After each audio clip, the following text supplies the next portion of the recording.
Hello everyone, how's everyone doing? Hope you are doing good. Hope you are resonating with the reading. So let's see what's in cards today. What are the African gods or goddesses going to talk about? Soul forgiveness. This is something which we all should learn in our lives. But before I can start, let me pull one more card. Wounded healer. See how the cards usually resonate. Soul forgiveness and wounded healer. That's a beautiful combination if you see when it comes in the readings of the card. Now when we say soul forgiveness, what is soul forgiveness? You heal, and you heal yourself. You heal from inside. You forgive yourself and you forgive others. That is very, very important in life. This is one lesson which my ma'am had taught me years back.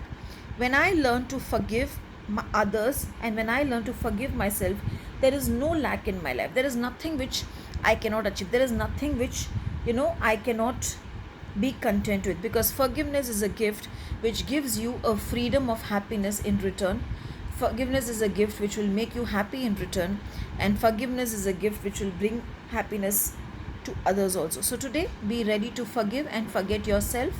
Forgive and forget those who have hurted you badly, because it's okay if they are wrong. It doesn't mean that you have to be wrong. If they have done no good to you, it doesn't mean that you have to do bad to them. Maybe just say, I forgive you, let the God forgive you. In that, what will happen? You will come out as a healer. You will be able to heal yourself. You will be able to heal others. So today you will call on Sekhmet and say, I am ready to heal myself. I am ready to heal my energies. I am ready to take the blessings from the universe. Today the color is going to be yellow. You will wear the color yellow, and